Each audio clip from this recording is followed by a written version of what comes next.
Yeah. Yeah.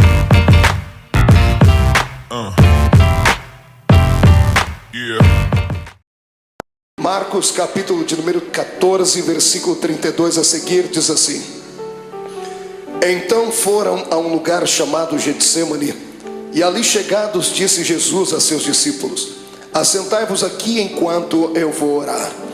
E levando consigo a Pedro, Tiago e João, começou a sentir-se tomado de pavor e de angústia. E lhes disse assim: A minha alma está profundamente triste até a morte. Ficai aqui e vigiai. E adiantando-se um pouco, prostrou-se em terra e orava para que, se possível fosse, aquela hora lhe fosse poupada. E dizia assim: Abba, Pai, tudo te é possível. Passa de mim este cálice, contudo não seja o que eu quero, e sim o que tu queres. Voltando, achou-os dormindo e disse a Pedro: Simão, tu dormes? Não pudestes vigiar nenhuma hora? Vigiai e orai, para que não entreis em tentação. O espírito na verdade está pronto, mas a carne é fraca. E retirando-se de novo, orou repetindo as mesmas palavras. E voltando, achou-os outra vez dormindo, porque os seus olhos estavam pesados e não sabiam o que lhe responder. E veio pela terceira vez e disse-lhes: Ainda dormis e repousais? Basta, chegou a hora. O Filho do Homem está sendo entregue nas mãos dos pecadores. Levantai-vos, vamos, eis que o traidor se aproxima. Feche a sua Bíblia, coloque no banco, coloque na cadeira. Pegue na mão da pessoa mais bonita do seu lado. Atravesse a faixa de Gaza. Pegue na mão dele, isso, pegue na mão dela. Aperte com carinho até ele falar aleluia. Pentecostal que não faz barulho está com defeito de fabricação, não é? Vamos orar. Senhor Jesus, eu te exalto, eu te glorifico. Te exalto porque o Senhor é rei.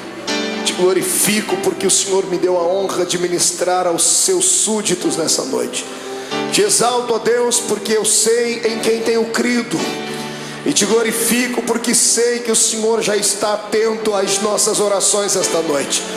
Eu não tenho sombra de dúvidas do seu mover neste lugar hoje. E eu quero agora lhe fazer dois pedidos que costumeiramente faço. O primeiro é que ao redor da Assembleia de Deus do Bom Retiro, num raio de 5 quilômetros quadrados, onde houver um demônio alojado agora, eu quero dar a esses demônios 5 segundos para desaparecerem daqui. Porque se não sumirem, serão queimados pelo poder da glória do Senhor que vai ser manifesta neste ambiente. O segundo pedido a Deus é um pedido de atrevimento espiritual. Se ainda tem o crédito no céu contigo como pregoeiro da sua palavra, abre a porta do seu palácio sobre nós agora e manda do céu para a terra uma comitiva angelical. Eu quero pelo menos 8 serafins aqui nesta igreja. A palavra serafim significa aquele que arde em fogo. Portanto, Senhor, eu quero 8 anjos de fogo aqui neste templo agora. Quero 2 aqui nesta tribuna, uma à minha esquerda, outra à minha direita. Quero 2 na entrada deste santuário e 4 seres esparramando brasas de fogo na nave da igreja. E onde houver um crente batizado com o Espírito Santo, renova ele, meu Senhor.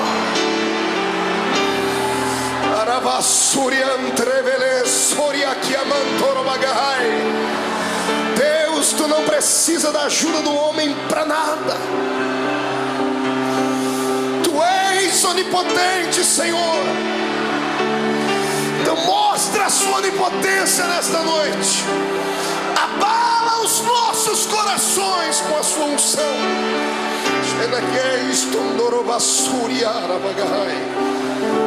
Muito obrigado, Jesus. Fica conosco aqui. Amém e amém. Erga o dedo indicador para o céu comigo, o dedo de profeta. Aponte o dedo no nariz do seu irmão. Diga para ele: escute aqui.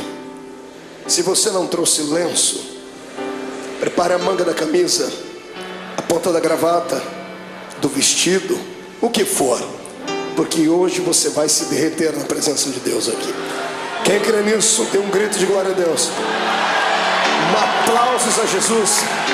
E tome o seu assento, glorificando o nome dele.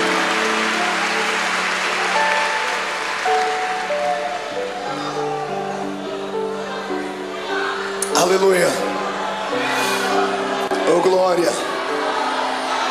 Terá suri anderei choronaba. Yandarava suri canderou shuria. Glorifico Jesus.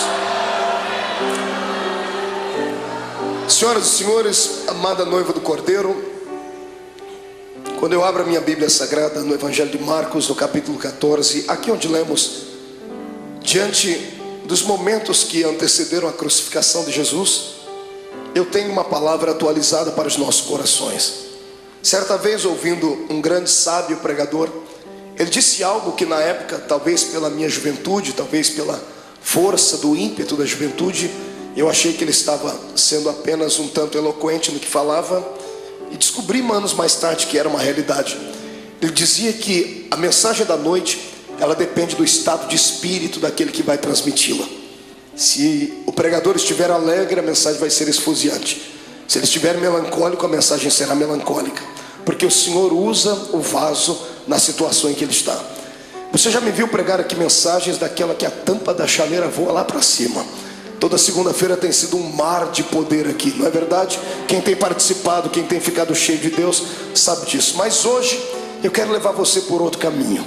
Quero convidar você para se entregar a Jesus hoje e permitir que Ele venha moldar de novo o seu vaso. Eu sei que vaso só pode ser quebrado no processo da preparação. Depois que o vaso está pronto, ele não pode ser quebrado mais, porque se for quebrado, terá que ser colado, e mesmo servindo ainda para alguma coisa, vai ficar dentro dele algumas cicatrizes. Eu quero crer que todos nós estamos ainda num processo de formação, não chegamos ainda à estatura daquilo que Deus quer.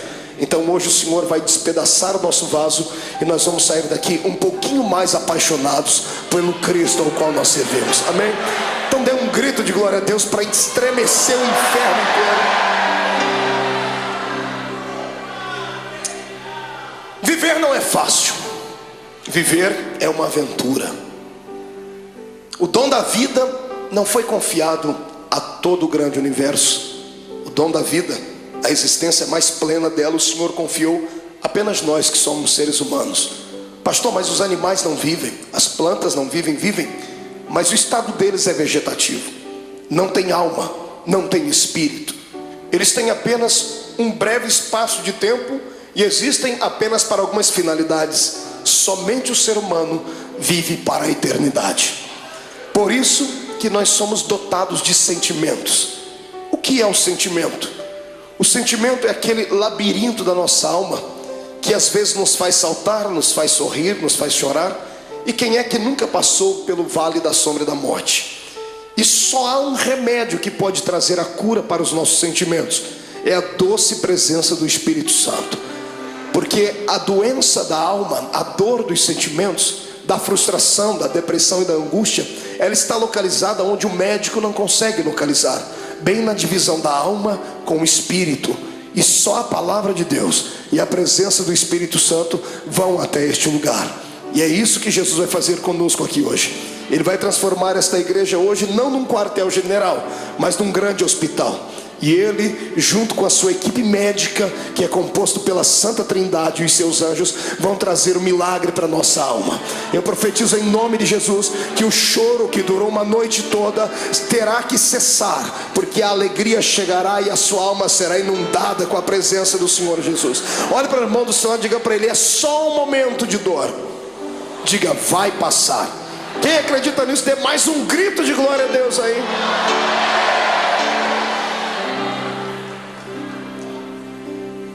Quando eu olho para Jesus e fico às vezes tentando usar o meu raciocínio humano, por que é que Ele veio? Alguns pensam que Ele veio à terra apenas para implantar mais uma religião. Não era isso. O mundo já tinha muitas religiões. Já haviam religiões perfeitas aos olhos do homem. Já haviam religiões cheias de legalismo. Já haviam religiões amparadas por um sistema filosófico de poetas, como eram os epicureus. Amados, já havia muitas e muitas igrejas na época. Então a pergunta continua: por que é que Jesus veio à terra?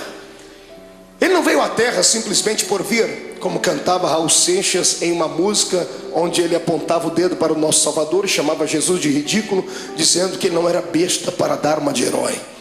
Jesus não foi apenas um herói, não foi apenas um mártir. Ele não saiu do céu apenas para fabular e confabular uma história. Jesus deixou as regiões celestiais motivado por um sentimento nobre e perfeito. Ele foi motivado pelo amor. Ninguém entende mais de amor do que Deus. Por isso a Bíblia diz que o amor de Deus foi pleno, porque Ele amou o mundo de tal maneira que deu o seu Filho unigênito, para que todo aquele que nele crê não pereça, mas tenha a vida eterna. Tentando indagar a Deus, fiz isso algumas vezes, perguntando então por que é que Jesus veio à terra, porque o Senhor não poderia usar outras pessoas para que isso acontecesse. O Senhor me disse: você não leu a Bíblia direito, porque desde o Gênesis eu tenho levantado homens para serem exemplos, mas todos eles têm fracassado. Os homens tentaram, sacerdotes tentaram, reis tentaram, profetas tentaram, mas não conseguiram vocacionar o coração do homem para servir a Deus. Era necessário um sacrifício de um animal anualmente, para que o perdão do pecado viesse sobre os seres humanos e eles não fossem condenados e não descessem à morte e estivessem aprisionados por Satanás. Desde o Gênesis até o começo do Novo Testamento, nós temos uma série de dimensões históricas onde Deus tentou confabular com o homem a sua história, ensinar a eles um pouquinho da sua graça, e os homens não pareciam entender. Foi então que Deus teve uma atitude divina. Só alguém que é divino faria isso. A minha Bíblia diz na boca de Paulo que ele, mesmo sendo Deus, não teve por usurpação ser igual a Deus. Antes aniquilou a sua forma divina e desceu na terra e se fez carne. Aqui começa o mistério da minha vida e da sua. Aqui começa uma das explicações para as grandes perguntas da vida, das crises existenciais, que nem Freud conseguiu explicar. Por que é que estamos aqui? Todos nós fazemos parte de um plano majestoso e maior, de um plano que não nasceu na mente de homens, nasceu na mente do Todo-Poderoso Deus. No meio do caminho houve percalços, houve bloqueios, e Deus então, para reconstruir a sua história, o seu plano original, Ele teve que sair do céu e vir ser um entre nós. A minha maior alegria como homem nesta terra, como pregador do Evangelho, não é ter viajado por mais de 40 países do mundo. A minha maior alegria não é passar pelas ruas das cidades e ver um crente me reconhecer, ou saber que Jesus me deu um ministério abençoado. Não, a minha maior alegria se consiste nisso, em saber que eu tenho alguém lá em cima no céu, que para poder entender as minhas fraquezas e falhas, teve que sair de lá e vir experimentar um pouquinho desta vida triste e pequenina dos mortais. Amados, para que eu e você não fôssemos destruídos, destituídos, amassados e jogados dentro de um buraco, Jesus teve que sair lá de cima para tentar compreender a nossa falibilidade. Eu falo isso com propriedade, porque o Deus que está acima do céu nunca pecou, nunca sentiu dor, nunca foi desprezado a ponto de sentir náuseas e vontade de morrer enquanto estava lá em cima no céu. Eu penso que o próprio Deus falava com o Filho e com o Espírito Santo lá em cima, dizendo: por que será que esta raça humana não conseguem ser aquilo que eu quero que eles sejam? Se você pegar o Velho Testamento e ver o pensamento de Deus, se você torcer as páginas do Velho Testamento, vão sangrar, porque o Senhor havia ditado a sua lei: o homem que não pudesse caminhar junto com ele era logo destituído, o homem que não pudesse ser santo era logo morto. Veja o Deus do Velho Testamento trabalhando, abrindo a terra, engolindo homens. Por que é que Deus trazia morte e o terror sobre o seu povo? Pensava ele que aqueles que permanecessem vivos, olhando aqueles que foram punidos, se converteriam, seriam mais santos, seriam mais produtivos. E Deus via que, pelo contrário, aquilo parece que trazia, ao invés de temor, trazia ira no coração dos seres humanos. E alguns, por pura rebeldia, tratavam logo de desmerecer a Deus e de serem inimigos dele. O Deus do Velho Testamento tentou, ele fez de tudo que estava na sua mão para fazer, e até o ponto dele chegar no céu, sentado no trono, e dar um grito sobre aquilo que Isaías escreveu no seu livro, gritando bem alto: e agora? A quem eu enviarei? E agora quem há de ir por nós? porque na terra não tinha ninguém justo o suficiente. Os homens não aceitaram o Deus Jeová, aquele que quando vinha em cima de uma nuvem, fazia tremer os montes, fazia os seus relâmpagos engrandecer o coração dos homens, e os homens não aceitaram. Então o Senhor está no céu, tentando encontrar uma nova maneira de atuar, e a maneira foi aquela mais talvez não pensada, mas que chegou a chocar o próprio Deus. O seu filho, sentado à sua direita, se levanta e diz: Pai, está chegando a hora então de nós tomarmos uma atitude divina, está na hora de fazermos algo transcendental, está na hora de eu deixar o meu trono e virar homem de carne e ser um como eles são, para eu poder entender o que eles passam, para eu poder saber o que é que leva esses seres humanos a chorar, a sentir dores, por que é que eles têm tanta facilidade em se curvar diante dos problemas, por que é que eles ficam deprimidos. E é isso que Jesus faz. A transferência do céu para a terra não foi apenas um ato da legalidade divina, foi um ato imortal de Deus. Deus se fez carne para vir aqui entender a minha vida e a sua vida. O que eu acho mais lindo é que Ele entendeu. Ele passou pelos mesmos vales que nós passamos, Ele passou pelas mesmas sombras que nós passamos, e o mais importante, Ele venceu. Ele deu para nós um exemplo dizendo: é possível passar pelo vale e se levantar lá na frente, é possível andar de cabeça baixa, mas daqui a pouco erguer a sua cabeça, porque o ser humano é imagem e semelhança de Deus. Eu não prego nessa noite para um público comum de derrotados, eu prego para homens e mulheres de carne e osso, mas que tem uma essência divina dentro deles. Eu olho para fora e vejo a embalagem, mas o conteúdo desses que me ouvem é um conteúdo transcendental. O Deus eterno que criou o universo pela força do seu poder e pelo poder da sua palavra o sustenta, habita dentro desse homem e desta mulher que está aí do seu lado. Quem acredita nisso, erga a mão para cima e glorifique a Deus.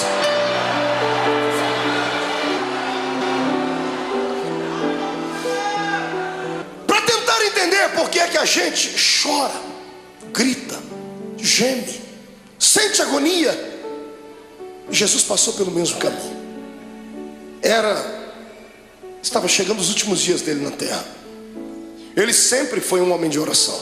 Eu amo Jesus por causa dos seus ensinamentos, aqueles que ele dava com a sua boca e aqueles que ele exemplificava. Sempre que ele queria exemplificar alguma coisa, ele usava os seus apetrechos divinos. Todas as vezes que ele operava um grande milagre, ele se escondia no meio do mato para orar. Diferente dos seres humanos do século 21. Toda vez que temos uma vitória, a primeira coisa que fazemos é ir para um restaurante comer uma boa picanha. Fazemos festa, não é verdade? Fazemos uma viagem, empreendemos uma ida até a beira da praia. Jesus sabia do perigo de se ter uma vitória. Toda vez que você tem uma vitória, o seu arqui-inimigo fica furioso muito mais do que antes, e ele vai preparar uma luta pior ali na frente. E se você não se preparar, não estiver com o seu espírito pronto, você pode sucumbir ali na frente. É por isso que todas as vezes que ele tinha uma vitória, ele se separava e ia para o monte orar. Nesse dia, foi um dia diferente. Jesus acordou melancólico, entristecido, porque ele não era apenas Deus, ele também era homem. Era homem sujeito às fraquezas. Quando ele se destituiu da essência da glória, ele se revestiu da nossa humanidade. E ele tinha um problema que eu e você não temos. Mesmo sendo homem, ele tinha o poder de ver o futuro, porque ele era homem, mas também era Deus. Ele tinha a sua natureza humana, mas também tinha a sua natureza divina. A sua natureza humana dava a ele condições de sentir sede, ao ponto de pedir para uma mulher: mulher, me dá água porque eu tenho sede. Mas a sua natureza divina logo se impunha, e ele mesmo dizia à mulher: mas se tu soubesses quem fala contigo, você pediria água para mim, e eu te daria uma água que você beberia e nunca mais tornaria a ter sede. Na sua natureza humana, ele se cansou um dia na polpa do barco, dormiu e relaxou, ao ponto de Satanás se levantar e quase afundar o barco. Ele estava cansado, por isso dormiu. Mas quando se revestia da natureza divina, ele olhava para o mais miserável pecador e gritava no ouvido e no coração dele, dizendo assim: vinde a mim, vós, os que estáis cansados e oprimidos, porque eu vos aliviarei. Nessa manhã, o lado humano dele estava tranquilo, porque não enxergava o futuro. Mas o lado divino pregava peças nele, porque ele enxergava além daquilo que os olhos humanos viam. Mesmo sendo homem, ele continuava sendo Deus. E ele tinha percepção de algumas coisas do futuro. E dessa manhã, quando ele acordou, ele sabia o que ia acontecer. Sabendo o que ia acontecer, ele não sorri. Ele não conta uma história comum, porque ele era um homem como nós somos. Ele convida os seus discípulos nesse dia. Todas as vezes que ele ia para o monte orar, ele levava só 3. Era Pedro, Tiago e João. Nesse dia ele olhou para todo mundo e disse: gente, vamos orar comigo. Eu imagino os discípulos olhando uns para os outros, dizendo assim: o quê? Jesus está pedindo oração para a gente? Ele está pedindo para a gente acompanhar ele até o monte para orar. E ele foi. Quando ele chegou naquele monte, dobrou o joelho. Todos eles dobraram o joelho junto com ele e começaram a orar, ou começaram a rezar, eu não sei. Repetiram as palavras que ele havia ensinado. Ninguém conhecia Deus a fundo. A religião deles antes de Cristo, era uma religião canalizada em rituais humanos, em dogmas falíveis. Talvez eles não sabiam conversar com Deus na intimidade com a qual Jesus falava. Por isso Jesus os ensinou a oração do Pai Nosso. Mas ele pediu para que eles orassem com ele, porque ele estava abatido naquele dia. E tendo orado, eu penso que, não sei se você passa por isso, mas eu passo. Quando eu estou muito angustiado, quando eu estou muito atribulado, eu preciso gritar. Eu preciso desestressar. Eu subo um monte que tem na minha terra e tem uma árvorezinha lá. Eu já falei dessa árvore para todo mundo, tem isso gravado em fitas. A árvore sofre comigo quando eu estou passando pelo vale, porque eu encho ela de tapa. Eu desestresso orando e dou uns tapas. Não que a árvore tenha nada a ver com o meu problema, mas é assim que eu me desestresso. Eu imagino Jesus nesse dia angustiado, atormentado, ele olhando para os seus discípulos, ele querendo orar, ele querendo falar tudo que estava dentro dele. Mas de repente ele olhava por cima dos ombros, ele via Tiago, Pedro, João, ele via André, ele via os outros, e ele viu quão pequeninos eles eram. Eram apenas discípulos, não haviam atingido a estatura de mestre. O discípulo tem muita facilidade de se escandalizar, tem muita facilidade de ficar pequenino diante de situações difíceis. E eu imagino Jesus dizendo para si mesmo: se eu falar o que eu preciso, eles vão desanimar, eu tenho que demonstrar fortaleza para eles. E Jesus não aguentando mais, ele precisava orar. Ele levanta a cabeça, levanta da oração, deixa todo mundo orando. Ele pega 3 entre os 11 que foram, porque Judas não foi com ele esse dia. Judas ficou, tinha só 11 com ele. Ele levanta e chama os 3 mais chegados dele. Ele bate o nome de Pedro, Tiago e João, disse: meninos, vamos orar comigo. E para eles ele conta o que está acontecendo. A minha alma está angustiada. Você consegue ouvir isso da boca do seu Deus? Ou você acha que isso é um privilégio só seu? De sentir dores, de chegar em dias dentro da sua casa que dá vontade de morrer, dá vontade de entrar dentro do quarto e fazer uma besteira? Ou você acha que porque você é crente, você está bem guardado e você tem anticorpos espirituais suficientes para te proteger de toda avalanche do mundo? Não, você é um ser humano. A diferença entre o ímpio e o justo não é vista somente nessa terra, será vista na outra. Mas a minha Bíblia diz que da mesma sorte que sofre o ímpio, sofre o justo. A diferença não é em sofrer, a diferença é em como sofrer. O ímpio sofre desesperado, dá um tiro na sua orelha, fuma droga, injeta, bebe muito, até cair no chão, porque assim ele alivia a sua dor. Nós que somos crentes não fazemos isso. Mas quando temos os nossos problemas, nós entramos dentro do quarto e tomamos um chazinho da raiz de Jessé, e o Espírito Santo vem acalentar. É só assim que a gente passa pelo vale. Eu estou te mostrando o seu Deus em agonia. É bonito falar do Jesus andando em cima das águas, é lindo falar sobre ele multiplicando os pães, é poderoso falar sobre ele se transcendendo no Monte Tabor diante dos seus discípulos e falando com Moisés e Elias. É lindo ver o nosso Senhor abrir os olhos dos cegos e dizer ao morto de 4 dias: sai para fora. Mas eu quero ver se há beleza em ver o seu Deus dizendo assim: eu estou sentindo pavor, eu estou angustiado, eu preciso de amigos íntimos. Jesus está aqui dando um exemplo para nós. Quando passarmos pelo vale, precisamos ter alguém do nosso lado, precisamos de amigos. O que vale na nossa fé cristã é isso, que nós temos pessoas que nunca vimos antes, mas depois de 5 minutos de conversar já chamamos ela de irmão. Eu sei que tem muitos aqui que são colegas, mas existem alguns amigos, poucos, mas são. Quando você passar pelo vale da sua alma, não passe sozinho, não faça besteira. Peça para Jesus preparar alguém para que você possa desabafar, contar os seus problemas. Peça para Ele colocar uma pessoa certa, não um traíra, não uma pessoa que vai abusar depois do seu problema e lhe chantagear. Peça para Ele preparar alguém que tenha o mesmo espírito que você tenha e que te ame não pelo que você é, não pelo que você tem, mas por aquilo que Deus te fez. Jesus pega os seus melhores amigos e sobe com eles um pouquinho e diz assim: eu estou angustiado. E eles estão orando, e Jesus começa a orar, e ele começa a tremer, porque os olhos dele visualizavam aquilo que os olhos naturais não viam. De repente ele levanta e deixa os três e diz assim: gente, ora por mim, porque eu vou entrar aqui no meio desse mato agora, que eu vou rasgar minha alma. Eu imagino Pedro, Tiago e João olhando um para a cara do outro, dizendo assim: esse não é o nosso Cristo. Cadê o homem de Fortaleza que pega o chicote, espanca os homens que estão na beira do templo? Ele está melancólico, ele está entristecido, ele está fragilizado. Pedro, Tiago e João enxergam isso nele. E eu imagino eles olhando a figura de Jesus entrando dentro do horto, dentro do jardim, dentro do Getsemane. Interessante, era profético. A palavra Getsemane significa prensa do óleo. E ele, oliveira verdadeira, estava indo lá para ser prensado, para que o óleo do seu espírito viesse sobre a terra. Ele foi moído para que nós pudéssemos ser reconstruídos. Ele chorou naquele dia para que nós pudéssemos sorrir hoje aqui. Ele sentiu dores naquele dia para que as nossas dores fossem aliviadas. E é por isso que eu te convido agora a dar um belo glória a Deus, porque Ele merece tudo isso.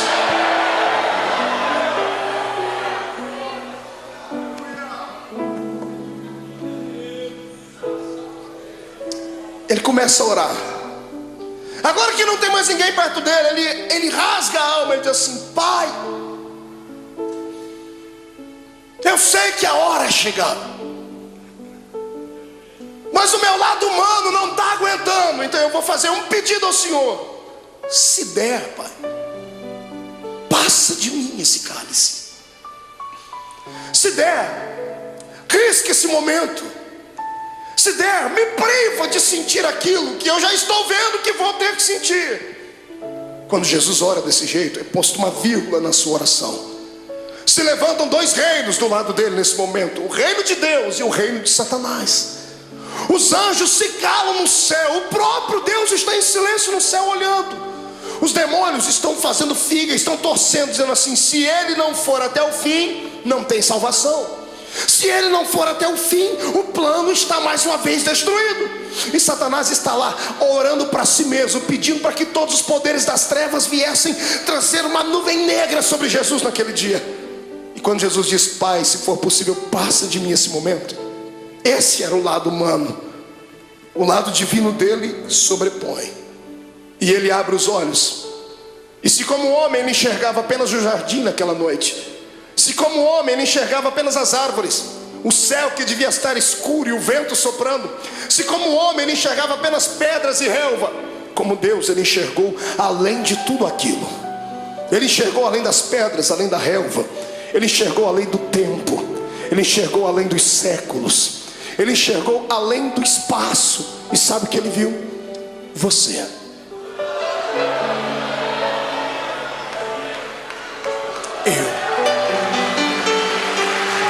Ele enxergou você.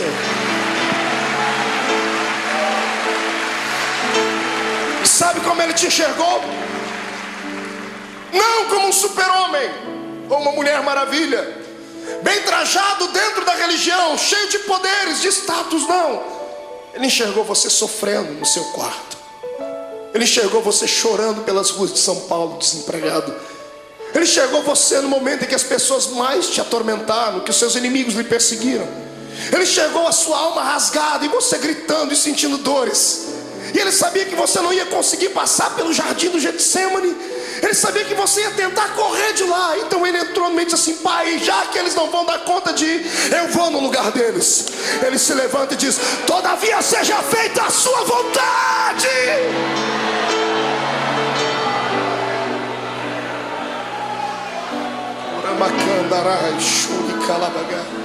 Feche seus olhos por um momento. Eu sinto que a noite deste dia vai ser diferente. Não sou só eu que estou passando pelo vale, estou sentindo dores. O Senhor está me dizendo que tem pessoas que entraram aqui gemendo hoje.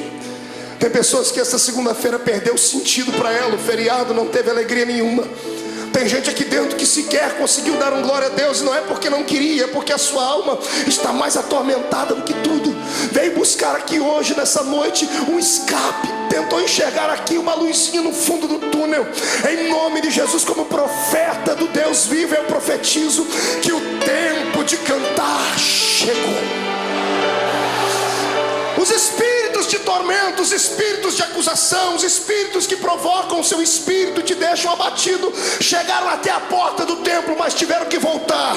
Quando eu fiz a oração inicial, eles tiveram que recuar 5 quilômetros. E eu te dou uma palavra de Deus: eles não vão voltar. Você vai sair daqui hoje de cabeça erguida, sorridente, alegre, de paz, cheio de Deus. Vai entrar na rua da sua casa com a coroa da vitória. Você não é um derrotado, você não é mais um. Você nasceu para a vitória. Quem acredita nisso, adore ao Senhor.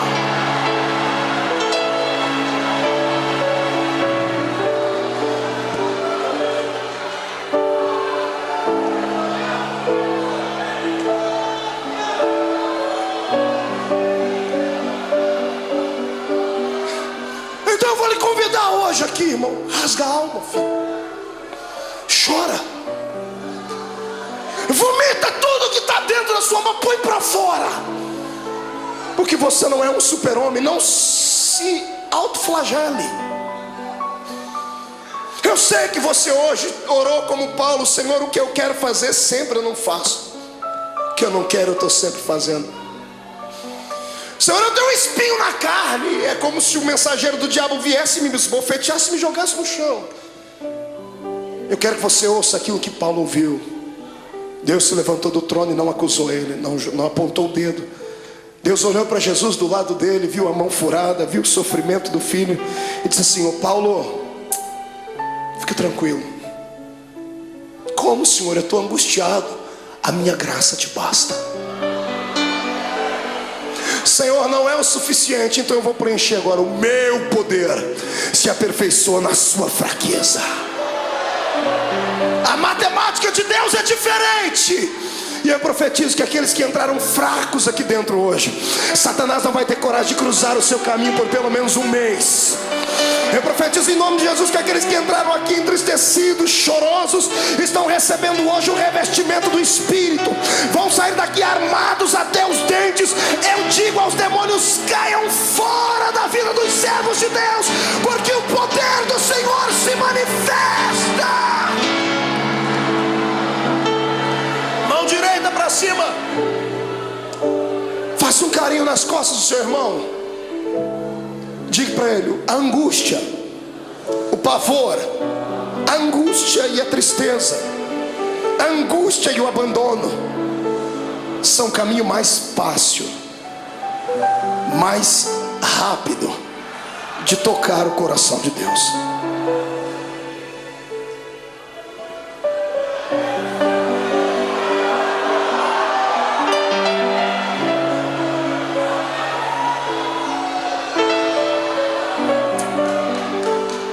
Era a adversidade. Meu sogro me ensinou uma frase que ele deve ter ouvido em algum lugar, eu já citei ela algumas vezes: que não há bem que sempre dure, e também não há mal que nunca acabe.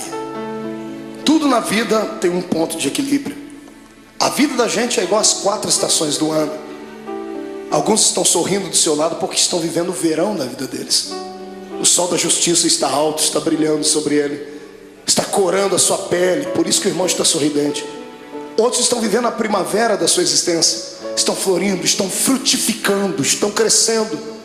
Em contrapartida, outros entraram no outono, começaram a perder as folhas, começaram a perder o colorido. E difícil saber que alguns entraram pelo caminho do inverno, estão sucumbindo, estão tendo que buscar água nas profundezas dos lençóis mais profundos da terra, estão tendo que se curvar diante de tudo. Mas a bênção é que tudo é um ciclo. Depois do inverno vai vir o verão de novo. mas só um tempo. Na minha vida e na sua, tudo o que acontece, ou acontece porque Deus mandou, ou porque Ele permitiu. Satanás não tem esse poder que nós pensamos que ele tem de vir e manipular a nossa existência. Eu sou entregue a Cristo e você também. O mais fraco aqui entre nós é capaz de catar Satanás pelo chifre e esfregar o focinho dele no chão, porque ele não tem mais solução. Para mim e para você, por pior que seja o ato cometido, se puderes hoje inclinar não os joelhos em terra, mas sim o coração diante de Deus, o sangue de Jesus Cristo cobrirá todos os seus erros, e você ficará mais alvo do que a alva-neve.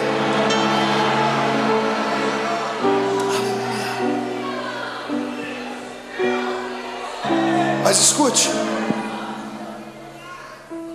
o que é para você passar, ninguém vai passar no seu lugar. E tem épocas na vida que a gente tem que passar sozinhos. Tem vale que não tem amigo íntimo, ninguém. Tem coisas que somos só nós e Deus. E o pior é que nesse exato momento parece que Deus nos esquece. Eu não sei o que é pior, a correção de Deus ou o silêncio dele. O silêncio, quando você grita e lá do céu vem uma resposta assim: psss. Jesus estava se sentindo assim aqui. A alma dele estava contrita. Ele chegou no ápice da vida de um ser humano. Ele levanta daquele horto tremendo, suando sangue. Eu fui estudar isso à luz da ciência. A ciência diz que é raro, mas é possível. Por que é que uma pessoa chega a transpirar sangue? A ciência diz que quando a pessoa está passando por uma agonia muito grande, o seu metabolismo fica todo alterado. 3 coisas podem acontecer. Primeiro, ela pode sofrer um infarto no miocárdio, porque a adrenalina correndo pelo seu corpo, o coração não dá conta de bombear tanto sangue e pode explodir. Segundo, quando a etapa do coração é vencida, as veias do cérebro não suportam, a pessoa pode sofrer um derrame. Terceiro, quando é vencida a etapa do coração e da mente, aí os poros se dilatam, e o sangue que está sob pressão dentro do corpo, ele sai pela pele. Como Jesus não podia morrer de ataque cardíaco, nem podia morrer de derrame cerebral, porque a cruz estava preparada, o sangue dele saiu pela testa, pelos poros. Eu queria que você imaginasse a afeição do seu Cristo quando ele passou a mão na testa e viu o sangue. O lado humano dele deve ter se contorcido, mas era preciso passar por aquele vale, era preciso ir até o fim. Ele levanta dali como um vitorioso. O reino das trevas está abalado porque acharam que ele ia parar naquele momento. Ele levanta e pega os discípulos dormindo. Que decepção. Mas ele sabia que eles eram fracos. Ele olhou para os discípulos, acordou e disse assim: nem uma hora pudestes velar comigo? E os discípulos já correm e dobram o joelho. E Jesus diz: não, agora é tarde. Eis que o Filho do Homem será entregue na mão dos pecadores. Quando ele acaba de fazer isso, eles ouvem passos de uma multidão de homens que vem vindo. Tochas acesas vêm iluminando o caminho deles, liderado por alguns homens da religião judaica. E no meio da multidão Jesus viu um rosto conhecido, o rosto de um dos seus discípulos. Esse discípulo vai e dá um beijo em Jesus. E aqui eu começo a aprender com Jesus coisas lindas, coisas que nós não aprendemos com o ser humano. Quando Judas dá um beijo nele, Jesus era tão amável, ele acreditava tanto no poder que ele tinha de envolver as pessoas, e tinha tanta pena da alma do ser humano, que quando Judas lhe beijou, ele já sabia o motivo. Ele poderia ter expulsado Judas. Imagine você sabendo que uma pessoa que com um beijo ela vai lhe levar à morte. O que você faria? Esmurraria ela? Arrancaria a cabeça dela? O que é que você faria? Pois Jesus olhou para ele depois do beijo e disse assim: amigo. Jesus não era hipócrita, nem falso. Mesmo Judas traindo ele, disse: você ainda é meu amigo. Essa palavra vem de encontro àqueles que durante essa semana traíram Deus. Traíram Deus com seus atos, traíram Deus com as suas palavras, negaram Jesus com seus feitos. Porque eu creio que eu não estou pregando aqui para uma assembleia de homens puros e mulheres purificadas, porque se todos aqui fossem santos à estatura que pensam, não estariam sentados nesse banco, estariam voando com os anjos aqui.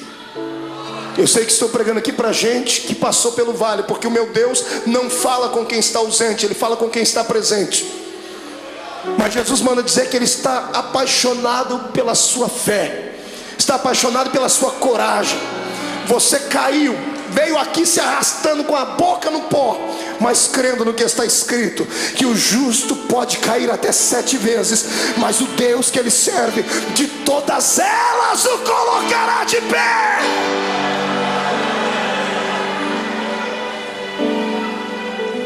Você continua sendo amigo de Deus. O amor de Deus não dá para se entender. O amor de Deus tem que ser aceito. Não fomos nós que o escolhemos, foi Ele quem nos escolheu. E quantas vezes você já fez essa pergunta: por que o Senhor me escolheu, Deus? Por que você acha que Deus te escolheu, irmão? Pela sua força? Pela sua oratória? Pelo seu talento de cantar? Você acha que Deus olhou para você e disse: não, esse aqui eu vou poder usar, então eu vou investir nele, e o outro que não prestava ele não investiu? Não foi nada disso. Deus olhou para você e alguma coisa em você atraiu Ele. Não foi você que foi buscar Deus em uma igreja, foi Ele que trabalhou no seu coração em casa, usou o testemunho de alguém. Deus queria você, mas a palavra final foi sua: eu vou. Quando você disse vou, o Senhor disse: pronto, eu escolhi, agora Ele veio. Você foi escolhido por Deus. Escute, deixa eu dizer uma palavra, que isso aqui vai quebrar esse demônio que te atormenta, vai acabar com a sua depressão. Escute: nenhum ser humano pode surpreender Deus. Não há nada que você faça, não há nada que você pense, não há nada que você aconteça que você vai deixar fazer Deus ficar assim: nossa, o meu filho me espantou. Porque Deus conhece tudo. Você nunca vai surpreender Deus. É por isso que eu me apoio nessa palavra, para nunca sair dela. Porque o diabo, ele só sabe falar do passado. Ele só sabe acusar você do que você fez, do que você cometeu antes de entrar dentro dessa igreja hoje. Ele só sabe apontar o dedo para você e metralhar você, dizendo assim: você foi isso, fez isso e aquilo. É por isso que eu prefiro ficar com Deus, porque Deus não fala do passado. Todas as vezes que Deus olha para você, sabe o que Ele fala? Do seu futuro. E lá no céu, imagina Ele acotovelando Jesus, está vendo aquela filha lá? Olhe lá na frente e veja o que eu vou fazer com ela. Está vendo aquele homem? Olhe lá na frente e veja o que ele será. Porque Deus não é como caranguejo que anda olhando para trás. O Senhor está na nossa frente. O Senhor está além das suas fraquezas. O poder do Senhor está além da sua humanidade. O poder de Deus está além dos seus complexos. É por isso que eu te convido nessa noite: saia de dentro da prisão que está a sua alma. Deixa o Senhor hoje sacudir as portas desta prisão e arrancá-las para fora. Deixa Deus mostrar para você que mesmo amarrado em um tronco, com os pés amarrados, todo ensanguentado, você ainda tem um cântico nos seus lábios, tem uma arma atômica nos seus lábios. Enquanto você cantar, as muralhas vão cair. Eu convido você hoje a saltar para dentro do território dos vitoriosos. Yes, adore o seu Deus.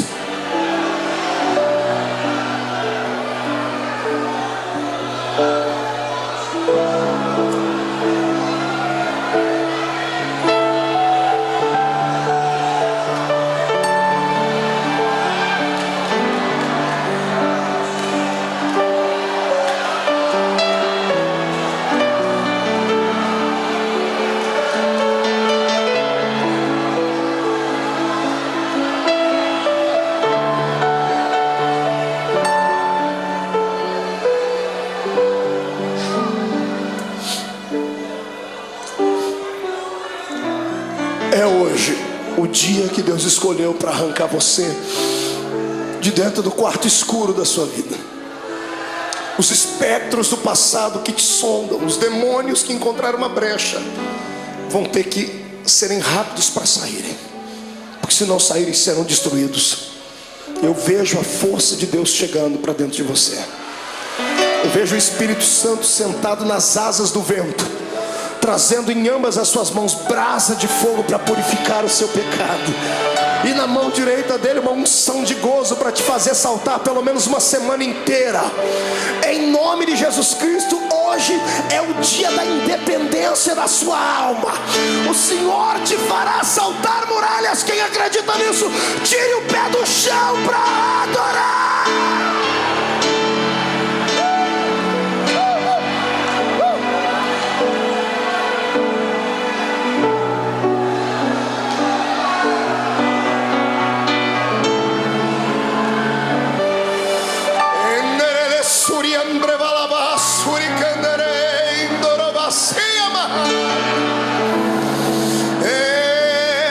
Adore a Deus, cante um hino de vitória e vem agora para perto do altar. Curve o seu coração, porque Deus de pé está. A Assembleia de Deus do Bom Retiro nessa noite será impactada aqui, porque é um Deus lá em cima que olhou para mim e olhou para ti. Venha do céu agora a sua unção e encha os meus irmãos. Receba em nome de Jesus Cristo agora.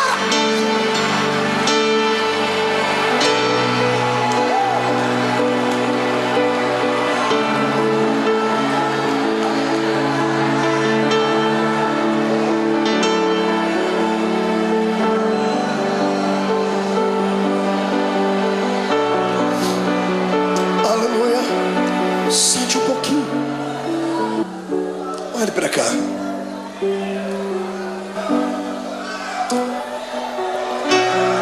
Tem um santo católico. Ele foi canonizado pelos homens, mas o exemplo de vida e de fé dele impactou um tempo. Chamava-se São Francisco de Assis. São Francisco de Assis fez uma oração, e uma frase da sua oração eu peguei para mim, para orá-la sempre que eu estou passando por problemas. Ele disse assim: Deus, dá-me forças para suportar aquilo que eu não posso mudar. Gravou ela aí? Peça isso para Deus. Dá-me forças para suportar aquilo que eu não posso mudar. Tem coisas na vida que não dá para mudar. O filho que foi embora não volta mais. A doença que dizimou parte do corpo não tem como retroceder. O abandono, a tristeza, muitas vezes não tem como retroceder. Então peça para Deus te dar força para suportar. O que importa é em como enfrentar esse dia de dificuldade. É em como você vai enxergar o seu jardim. Você pode enxergar o seu jardim como sendo o ápice do abandono de Deus, ou pode enxergar o seu jardim como sendo o pódio da coroação da sua vida. Depende da maneira como você foi para lá. Jesus foi preparado para o jardim. Por isso ele orava antes, incessantemente. Por isso ele buscava Deus. Por isso ele passou 40 dias no deserto em jejum, porque ele sabia que a missão dele era grande, como a sua é. Sabe por que você está querendo parar? Porque você não se preparou. Tem levado uma vida de brincadeira, pensando que a igreja é apenas um lugarzinho de reunião social, pensando que a fé cristã é só aqueles dogmazinhos ensinados pelo pai e pela mãe. Não, a salvação não é hereditária. A salvação é pessoal, é uma experiência com Deus. Busque a sua experiência nessa noite. O Senhor transmutará esse coração de pedra num coração de carne, trará alegria para dentro da sua vida, e você vai ter força para viver. Lá está Ele. Olha o Senhor Jesus sendo preso. Quando os homens vêm prender ele tinha passado uma noite de oração. Às vezes eu tenho pena, entre aspas, dos demônios, porque eles vêm atormentar quando a gente está fraco na carne, mas o espírito está forte.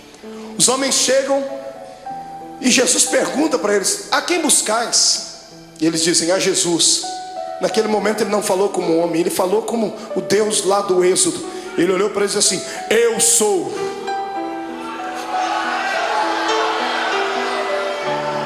Por um pouco aqueles homens não morreram fulminados, Porque quando ele liberou a sua palavra, rema, eu sou, eles caíram no chão. Qualquer preso sairia correndo, qualquer pessoa condenada sairia correndo, qualquer covarde sairia correndo. E eu não duvido que os discípulos iam pegar na mão dele: Jesus, aproveita o momento e foge. E ao invés de ele ir para a direção contrária, ele vai e ajuda as pessoas a ficar de pé. Você consegue imaginar Jesus pegando Imagina ele falando: I'm sorry, desculpe. Em vez de falar como homem, eu falei como Deus. Foi só um momento, eu estou aqui, pode me prender.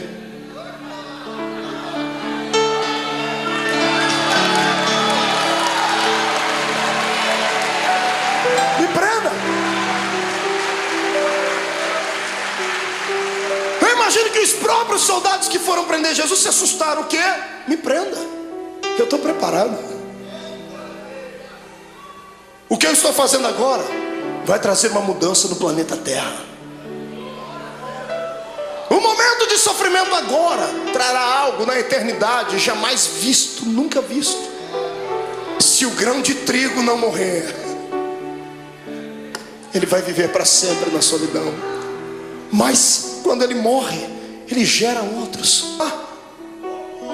Eles podem não amar-me suficiente, podem não ter orado comigo à noite, podem ter me negado, podem ter me vendido, mas eu os amo. Aleluia. O amor de Deus é o amor ágape. Você já conhece isso, é a cartilha dos crentes. Amor eros, amor filos e o amor ágape. Amor eros é de homem para uma mulher, o amor filos é de mãe para filho, filho para pai. O amor ágape é o amor de Deus, é o amor puro, é o amor que se ama sem esperar nada em troca. É o amor que Paulo falou lá na sua epístola aos Coríntios 13. É o amor que tudo suporta. É por isso que Jesus está te segurando. Aleluia. Eu dizia a um amigo hoje que eu descobri depois de muito tempo por que é que o ser humano não deve pecar. O ser humano não deve pecar simplesmente porque existem leis na Bíblia dizendo que ele não deve pecar. Deus não odeia você porque você peca. Deus não quer te destruir quando você erra, não é isso. É que Deus é Pai. E Deus sabe que todas as vezes que você peca e erra, você se arrebenta. Todas as vezes que você faz alguma coisa errada, é você quem se machuca. E qual pai quer ver o filho machucado? Qual pai quer ver o filho ferido?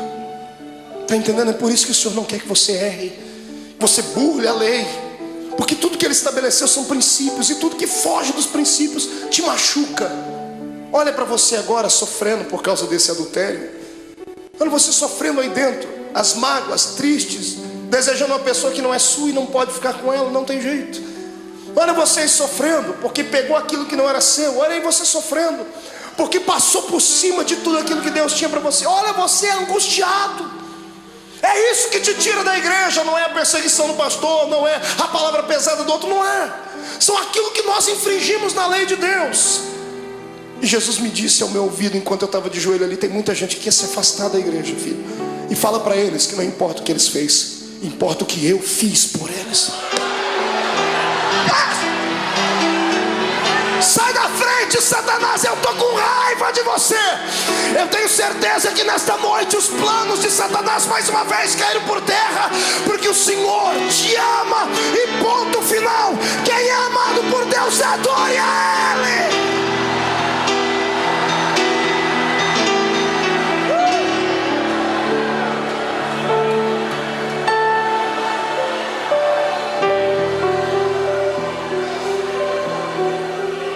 Filhos, a rejeição, a cruz, a agonia, vocês não vão suportar, eu suporto por vocês. E levaram ele como um preso comum. Fizeram do meu Jesus uma peteca. Caifás, Anás, Pilatos, Herodes, Pilatos. Ninguém achava nada de errado nele. Ele tinha palavras para incriminar os homens, mas ele se calou e não se defendia. Pilatos fica estarrecido e diz assim: que homem é esse? Pilatos queria soltar Jesus, mas o ego dele era muito massageado pelos judeus. Ele não queria perder a postura de um grande. Então, para alegrar o coração dos judeus, ele pensava que isso iria aplacar a ira deles. Ele manda chicotear Jesus. E pegam o meu Jesus, o seu Jesus, levam ele numa noite fria para um lugar, numa praça, amarram as mãos dele em uma estaca, deixam ele seminu. Aquilo era já motivo para matá-lo, porque todo judeu tinha vergonha de mostrar o seu corpo. Estava sendo humilhado, até que ele começou a ser flagelado. Azorrague era o nome da arma com a qual bateram em Jesus. 12 tiras de couro, na ponta de cada tira um osso de carneiro quebrado ou limalha de ferro. Cada vez que o carrasco batia nas costas do meu Jesus, 12 buracos ficavam nas costas dele. Paulo disse: assim como meu mestre, eu tomei uma quarentena de açoites menos uma.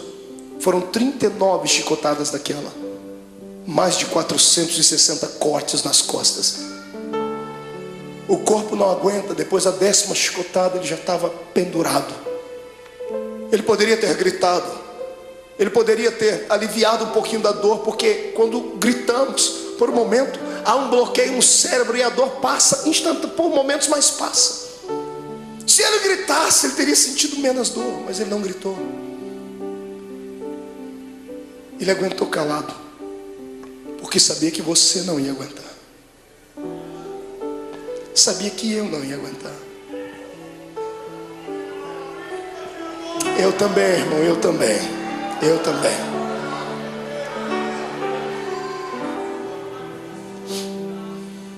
Quando tiram Jesus da estaca, ele está semi-morto, caído no chão. Alguém embrulha o corpo dele num pano, pensando fazer o bem. Estavam fazendo mal. Jogam ele dentro de uma cova, dentro de uma cela fria, úmida, fétida. No outro dia de manhãzinha, Pilatos já havia se reunido com algumas pessoas. O povo não havia quem acalmasse o povo. O povo quer a morte dele. Pilatos se levantou e chamou a multidão e disse assim: olha, hoje é um dia especial. Hoje eu tenho direito e posso liberar o perdão para um preso. Vocês têm esse homem chamado Jesus e tem Barrabás. Barrabás era um terrorista, era um prisioneiro político. Era um homem que queria lutar contra o reino de Roma. Por isso estava preso. Um homem zarrão, de quase 1,90 m, diz a história. E quando colocaram Barrabás e pegaram o nosso Jesus todo machucado de manhã, ele não jantou na noite, não tomou café de manhã. Ele estava fragilizado, com o corpo tremendo, perdeu muito sangue na noite. As pessoas olham para os dois e, pagos por dinheiro, gritam: solte Barrabás. Pilatos não entende o que a multidão está falando. Ele vai, lava as suas mãos, diz assim: bom, que caia sobre a cabeça de vocês o sangue desse homem. Os soldados ficaram possessos por demônios. Agarram o meu Jesus e o seu. E o pano que estava coberto sobre o corpo de Jesus havia colado nas feridas que estavam nas costas dele. 400 cortes abertos. O pano colou a noite toda ali. Um soldado arranca aquele pano com força, abrindo todas as feridas de uma só vez. Ele deve ter soltado um gemido muito forte. Para brincar com ele, porque alguém dizia que ele era o rei, fizeram uma coroa de espinhos. Cada espinho tinha pelo menos 9 a 10 centímetros de comprimento. Espinhos que eram capazes de perfurar uma madeira. E colocaram na cabeça do nosso Jesus. Colocaram uma capa vermelha sobre ele, bateram com uma cana na cabeça dele para que a coroa fincasse mais ainda. E alguém dizia: tu não és o rei? Eis aí a tua coroa. Pegam o patíbulo da cruz, a haste onde os braços dele foram presos e fixos, colocam nos ombros dele e ele sobe a via da crucificação. A cruz não podia ser posta inteira nos ombros de um preso, porque ela pesava quase 140, 150 quilos. Ninguém daria conta de levar. Era só a parte principal. Jesus está subindo aquela travessia. Aquilo era um show, era um espetáculo que todos aguardavam. Todo mundo estava esperando ver ali um preso político, um preso famoso. E quando muitas pessoas começam a ver Jesus passando ali, a agonia tomou conta do povo. Eu fico imaginando as pessoas que estavam lá naquele dia. Imagina o Lázaro, o amigo de Jesus, do lado de Marta e Maria, as irmãs segurando ele. Eu vou, Lázaro, eu vou soltar ele, eu vou fazer alguma coisa. Mas não vá, Lázaro, se for vai morrer também. Ele vai passando o olhar, ele vê todos aqueles para quem ele multiplicou o pão e deu na mão deles. Os amigos que ele tinha desferiram contra ele a traição. Pedro está andando do lado, triste porque já tinha negado Jesus. A mãe de Jesus vai ao longe, olhando o filho querido.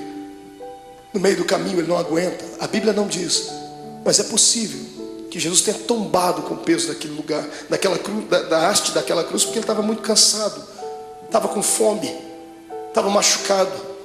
E o soldado romano, enfurecido, endemoniado, olha no meio da multidão, e para humilhar mais Jesus, escolhe um homem diferente no meio da multidão. Ele pega o Cirineu, Simão o Cirineu. Cirineu não era sobrenome. Cirineu falava do lugar onde ele havia nascido, Cirene. Cirene ficava na Etiópia. Era o único negro que tinha ali naquele dia. Pegaram um negro para colocar ali, para ajudar Jesus a carregar a cruz, dizendo: nenhum dos seus irmãos te amam. Colocaram um estrangeiro para ajudar Jesus a carregar a cruz. E eu fico aqui imaginando com a minha mente, ele está sofrendo, está morrendo e está ensinando a gente que quando passarmos pela nossa via da crucificação, não tiver nenhum amigo para ajudar a carregar a cruz, não tiver nenhum parente para ajudar a carregar a cruz, Deus enviará um estrangeiro para ajudar. Aleluia. E o mais lindo é que o estrangeiro já está do seu lado, o Espírito Santo. É Ele quem te ajuda a carregar a cruz. Está sentindo Ele aí, irmão? É por isso que está ficando mais leve a cruz. Eu não oro para que Jesus tire essa cruz dos seus ombros, mas eu peço para que Ele te dê força para carregar ela até o fim, porque vamos trocar as cruzes que nós temos por coroas do céu. Aleluia. Passe pelo vale dando glórias ao seu Deus.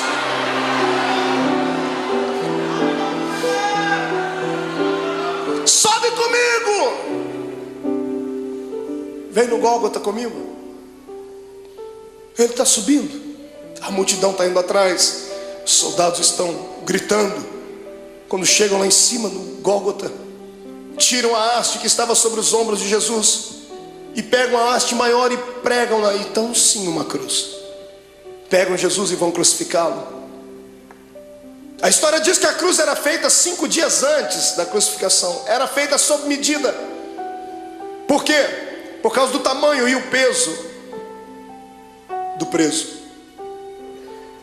Era feita sob medida porque antes de pregarem o preso já havia um lugar próprio para cravar o prego.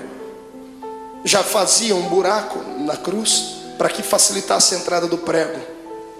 Então quando vão pregar o nosso Jesus, problema, a cruz não era dele, era sua, era minha, era do infeliz, do Barrabás. E os pecados de Barrabás, os meus e os seus, eram muito maiores do que tudo já imaginado. Os pecados da humanidade inteira. Quando pregam a primeira mão, facilitou a entrada do prego. Quando vão pregar a segunda, não dá, porque o braço dele era menor. Então eles esticam Jesus. O salmista disse que esticaram o nosso mestre, ao ponto de quase desconjuntar os ossos. Os ossos não podiam ser quebrados, mas desconjuntados. Quando esticam Jesus, ele sente dores inimagináveis. Pregam a mão dele, o suplício maior vem na sequência, porque a mão ainda tem muita carne. Como é que se prega o pé? Não pregaram 2 pés de uma vez, porque não tinha prego que suportasse. Pregaram primeiro o primeiro pé. Pregos de 17 centímetros, golpe desferido em cima do osso, ou entre as juntas dos pés. Quando o primeiro prego entra e crava o pé do meu Jesus naquela cruz, ele deve ter se contorcido, um desejo de gritar, mas era tudo que Satanás queria ouvir, fraqueza. E ele engolia seco, porque por dentro ele dizia para si mesmo: já vai acabar, não vai demorar muito, eles não vão suportar isso, então eu suporto por eles. Pega um segundo pé e outro prego, pregam o segundo pé em cima do primeiro. Então temos 2 pregos segurando os pés dele na cruz. Quando os soldados levantam a cruz, o buraco no Gólgota está feito. Levantam a cruz e eram presos. Você já viu algum policial tratar bem um preso? Abrir a porta do camburão e dizer assim: entra por favor, querido. Ninguém disse: olha, vamos colocar a cruz com cuidado. Quando eles levantam a cruz e soltam dentro daquele buraco, soltam com todo o peso do corpo dele. Quando a cruz bate dentro do buraco do Gólgota, o corpo de Jesus pende para frente. Ele fica preso pelos pregos das mãos dos pés e o corpo pende para frente. Os seus ossos comprimem o seu pulmão e ele não consegue respirar. Ele sabia mais do que ninguém que carne sufocada, Deus não aceitava o sacrifício dela. Então ele arruma força onde não tem. Ele segura nos pregos. Ele firma os pés e traz o corpo para trás, num esforço quase que sobre-humano, sentindo dores que você jamais sonhou. E quando ele encosta na cruz, ele respira um pouquinho só aliviado. E então ele começa a ficar tonto. Estava fraco do dia anterior. As moscas começam a visitar o corpo de Jesus. Se você já fez serviço militar, você sabe o que eu estou falando. Quando você está diante de todo o esquadrão e um maioral está passando perto de você, você não pode nem se mexer. Posição de sentido. Os mosquitos voam em volta do nariz, dá vontade de colocar a mão, mas não pode. Jesus estava ali, ensanguentado, suado, sentindo dores. As moscas estão voando sobre ele e ele não tem força nem para expulsá-las. Do lado dele é posto um bandido e do outro também. Quando ele olha para os 2 bandidos, eu penso que ele intercede pela alma deles. O da esquerda fica endemoniado. O diabo entra dentro do corpo dele e ele olha para Jesus e diz assim: oh, você não é o Deus, você não é o Cristo, você não é o Todo-Poderoso? Sai da cruz e tira a gente daqui, rapaz. Eu imagino a tristeza com que isso chegou no ouvido de Jesus. Pensa, você está morrendo por ele e ele está debochando de você. A dor daquilo deve ter sido maior do que a dor dos pregos, maior do que a dor do chicote, porque a dor do desprezo é maior do que tudo. Deus olhou do céu e disse: não, meu filho não vai ficar assim. Espírito Santo entra no coração daquele bandido da direita. Vamos fazer um equilíbrio. O da direita fica cheio do Espírito Santo. Pregado na cruz, grita para o outro: pare de atormentar ele. Esse homem não fez nada, a gente está aqui porque merece, ele não. O da direita estica o pescoço, porque Pilatos deu um presente para Jesus. Mandou colocar uma insígnia em cima da cruz: Rei dos Judeus. O preso estica o pescoço, e quando ele lê em cima da cruz Rei dos Judeus, ele abaixa a cabeça e sussurra: o Rei, Rei, ó Rei. Imagino Jesus levantando a cabeça, sentindo dor, dizendo: está falando comigo, rapaz? Estou. O Rei, lembra de mim quando entrar no seu reino. Aleluia. Eu imagino Jesus dizendo: eu penso, conjecturo: o que, filho? Lembra de mim quando entrar no seu reino. Eu acredito que você é rei. Lembra de mim. Eu imagino Jesus dando um sorriso no meio do sangue, no meio da dor, e dizendo para si mesmo: valeu. Pelo menos um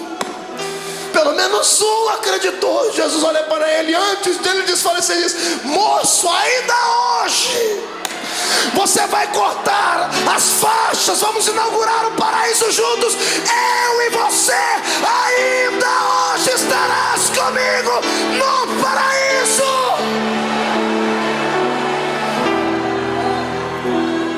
Era bacana.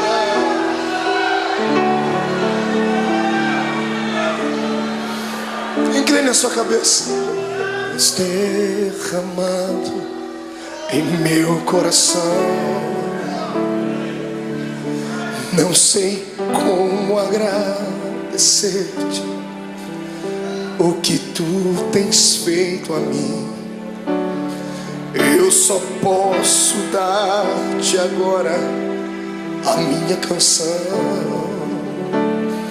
Quem pode cantar comigo?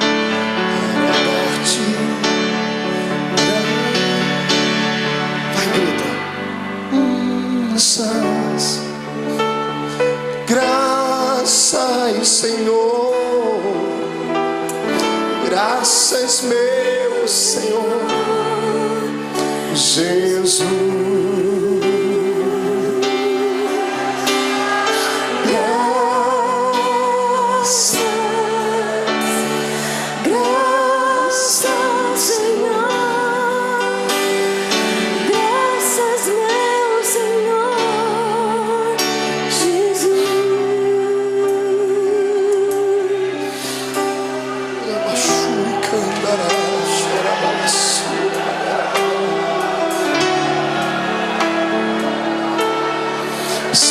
Diante do seu Deus, crente.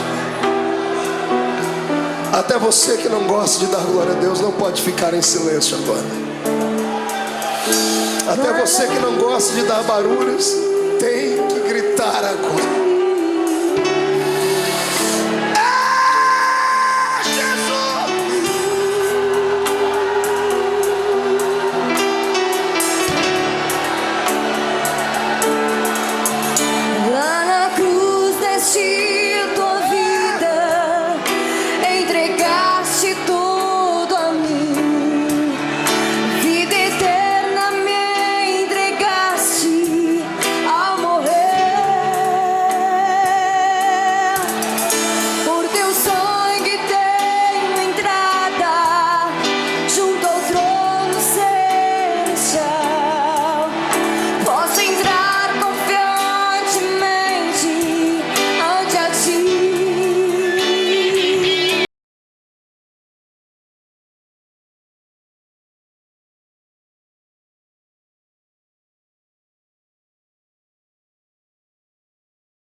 Meu Senhor Jesus. Calamantro balabassura,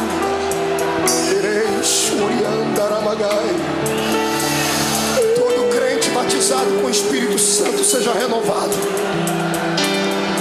Todo crente que está envolvido pelo poder do sangue de Jesus Cristo seja renovado.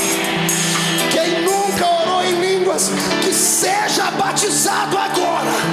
Que este lugar comece a flamejar.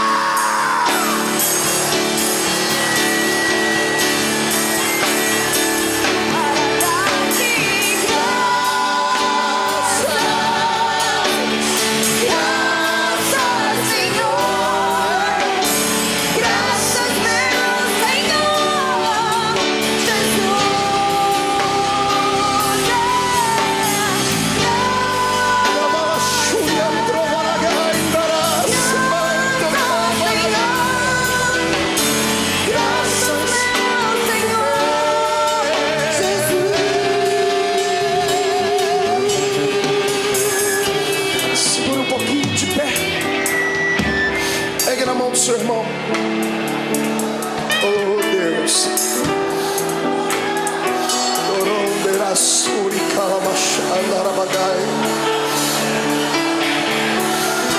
eu sinto o poder do sangue de Jesus aqui. O Senhor está perdoando pecados nessa noite. Aleluia! Sai da frente, Satanás! Estamos em guerra!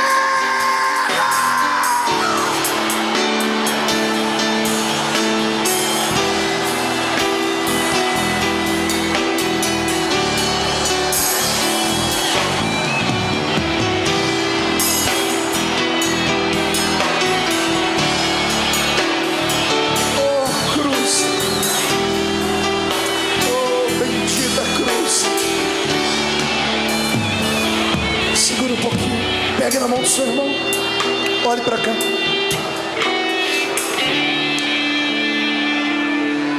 A agonia dele continuava. Chegou uma hora que ele olhou para o céu. Como homem, ele enxergava só as nuvens, o sol. Mas de repente, como Deus, ele olha para o céu e ele não vê nuvens. Ele olha para o céu e não vê pássaros. Ele vê o trono, Rubens. Quando ele vê o trono, ele vê o pai dele. Só que o pai dele está de costa.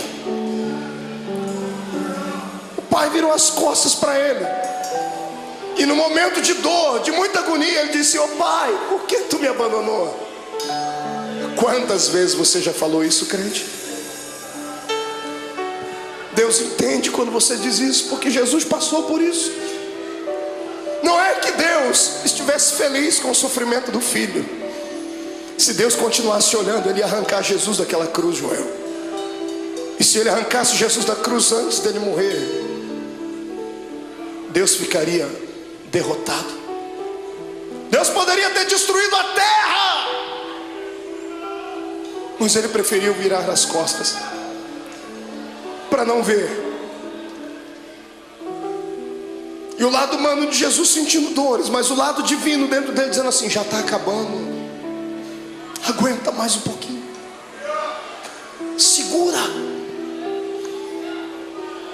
A morte está lá com as garras da mente de Jesus, tentando arrancar o espírito dele, e ela não consegue, porque ele não tinha pecado.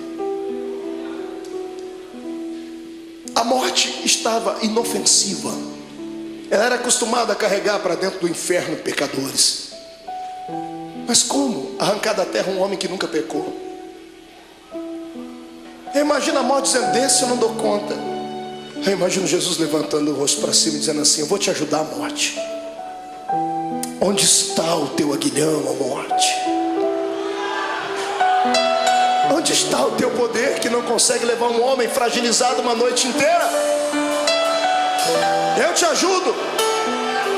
Quem diz que a morte matou Jesus não sabe da verdade. A morte não matou Jesus, foi Jesus que se entregou para ela. Você é muito fraca, morte, então eu vou te ajudar. Eu me rendo, eu entrego meu espírito, consumado está.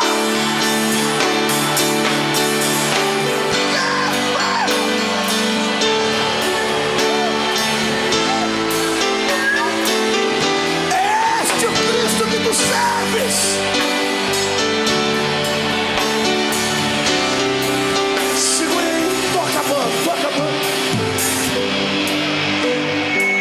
Escute.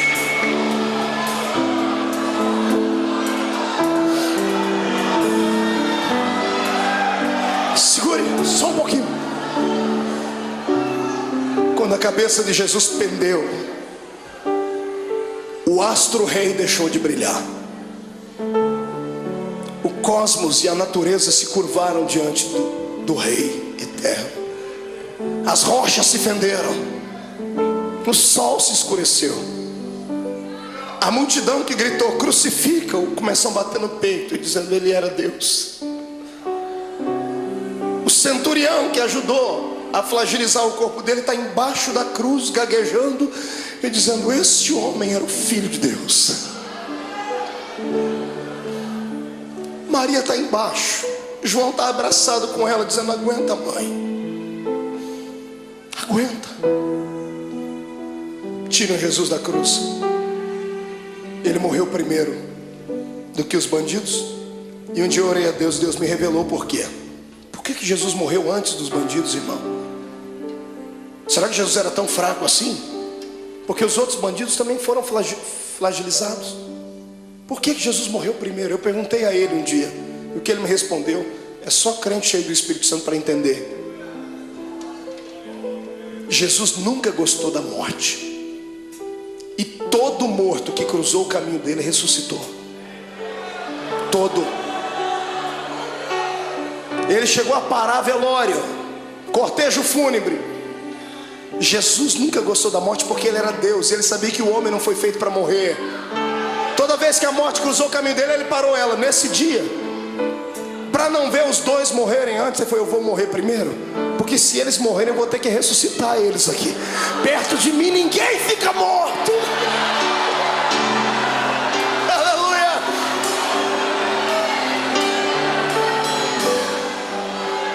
Ele morreu a carcaça. Quem morreu foi Jesus, o homem. Mas o Cristo que estava dentro dele não podia morrer, porque Deus é eterno. O Espírito do Cristo que estava dentro dele saiu pela boca. Quando o homem expira, seu espírito sai. Interessante é que ao invés de Jesus sair dali e ir até o céu, a Bíblia diz que ele foi às regiões mais baixas. E ele foi num lugar muito interessante que poucos crentes conhecem, pouca gente prega. A Bíblia diz que ele foi buscar um cativeiro. Já leu sobre isso na Bíblia?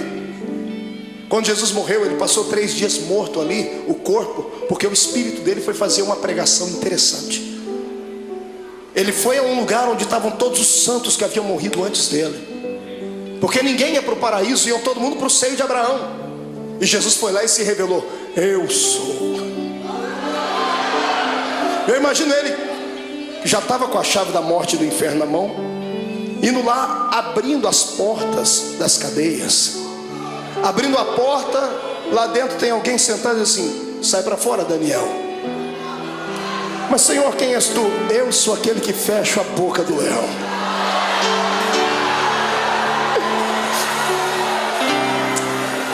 Sai para fora, Jeremias. Quem é o Senhor?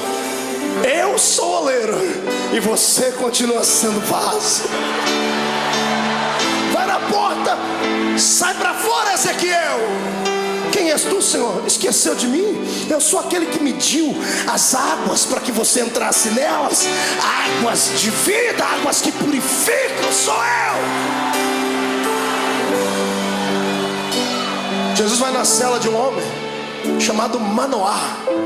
Quando ele abre a porta: sai para fora, Manoá. Senhor, quem és tu, Manoá? Você perguntou o meu nome quando eu fui anunciar o seu filho. Eu sou o maravilhoso, Manoá. Sou eu. Sai para fora, Davi. Quem és tu, Senhor? Eu sou o bom pastor que dá a vida pelas suas ovelhas. Sai para fora. Sai para fora, Ananias, Misael e Azarias. Senhor, quem és tu? Eu sou o 4º homem da fornalha de fogo. Sai para fora.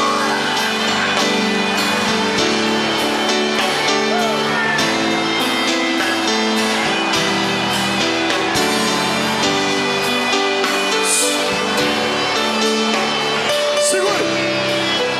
Jesus chega numa porta. Era um dos últimos a ter entrado lá antes dele. Ele abre a porta, está lá um sujeito de barba. Ele diz: João, sai para fora, João. Mas Senhor, quem és tu? João não me conhece? Imagina João olhando e dizendo: Senhor, desculpa. É que a última vez que eu lhe vi, o Senhor era um cordeiro, e agora eu vejo que tu és o leão. O leão da tribo de Judá.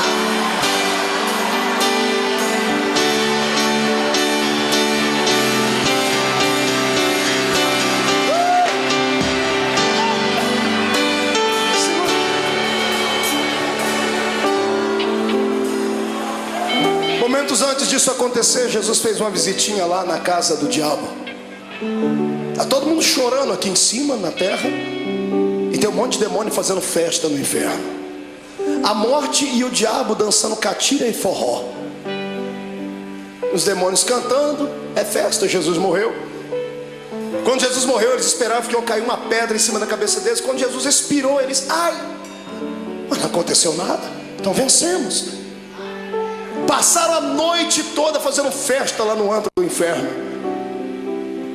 Foi num belo dia, os demônios todos deitados, cansados, dormindo. Eu imagino. escuridão do inferno começa a receber luz. Ele vem, e não vem andando, vem flutuando dentro daquele lugar.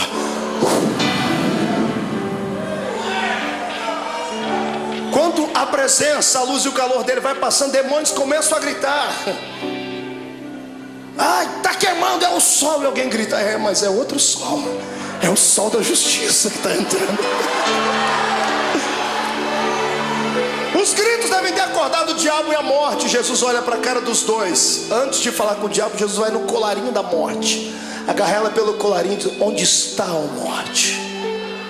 Onde está o teu aguilhão, a morte? Jesus pega e joga ela para um canto. Jesus vai onde está o diabo, fala: Satanás, agora é contigo, seu infeliz. Me agonizou lá no monte, achou que eu não ia vencer.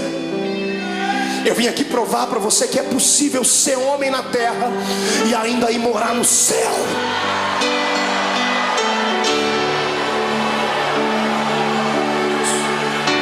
Eu imagino o diabo com as duas mãos aqui, ó. Imagina Jesus: o que você está fazendo, ô cão? Não, é que aquela historinha lá de Gênesis 3:15, né? A semente da mulher vai esmagar a minha cabeça. Imagina Jesus dizendo: não, fica tranquilo, eu poderia fazer isso agora, mas não vou fazer. Não, o senhor é bonzinho, obrigado. Sou bonzinho? Me dê a chave da morte do inferno aqui. E Jesus vai saindo, eu imagino. E o diabo: mas e a cabeça e o pé, como é que fica? Calma, eu vou dar uma trégua por alguns momentos, porque mesmo eu podendo esmagar a sua cabeça, eu não vou fazer isso agora, porque eu seria egoísta. Eu vou repartir isso com muita gente ainda. Eu imagino Jesus apontando o dedo dele: fica assim por enquanto, mas em breve, o Deus de paz esmagará Satanás embaixo dos nossos pés.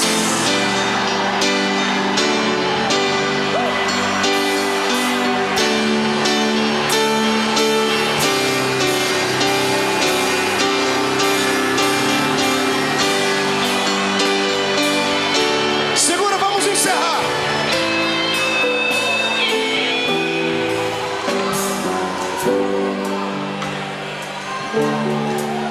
Três dias depois, umas mulheres chorosas chegam na tumba de Jesus, levam perfume para embalsamar o corpo dele. Está todo mundo chorando pelos cantos. Quando elas chegam na tumba de José de Arimateia, que emprestou para Jesus, a pedra gigantesca estava removida. Desesperadas, elas pensam que alguém roubou o corpo de Jesus.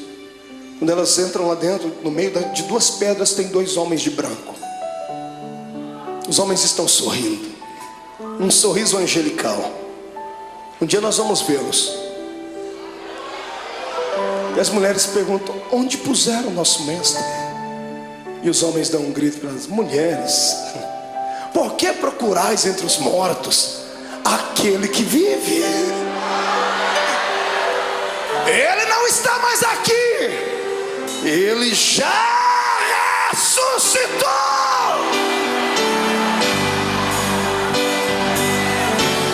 Vou te dar um conselho: passe a quinta-feira da angústia, chegue na sexta-feira da crucificação e não se entrega.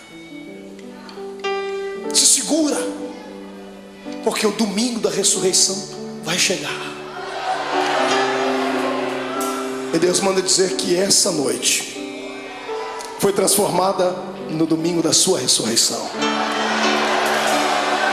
Eu quero saber onde estão aqueles que estão passando por uma sexta-feira de dor, estão passando pelo vale, estão sofrendo, sentindo angústias, estão com vontade de deixar tudo, não aguentam mais as perseguições, não aguentam mais passar pelo vale da sombra e da morte, e querem que o domingo da ressurreição chegue logo. Vem, irmão, vem aqui à frente, vem correndo que eu vou orar por você. Vem, você não está sozinho. Eu estou passando por esse vale também. Eu estou passando por esse vale. Vem, isso chora mesmo. Derrama as últimas lágrimas. Viver é assim. Hoje a gente perde, mas amanhã a gente ganha. Hoje a gente está embaixo, mas amanhã vamos estar por cima. Hoje foi despedido, mas o Senhor vai abrir uma porta de emprego amanhã. O coração está apertado porque está sozinha, está sozinho. Foi traído, foi abandonado. Calma, o Senhor tem bênção para lhe dar. Ele já preparou. Mas ou Ele vai trazer de volta o que foi. E se aquele não prestar mais, Ele vai preparar outro. Ninguém perde com Deus. Ele só pede para você ter paciência. Segura um pouquinho. Grite, mas não murmure. Se jogue no chão, mas não perca a fé. Porque em nome de Jesus Cristo, o domingo da ressurreição está chegando. Diga comigo, em nome de Jesus.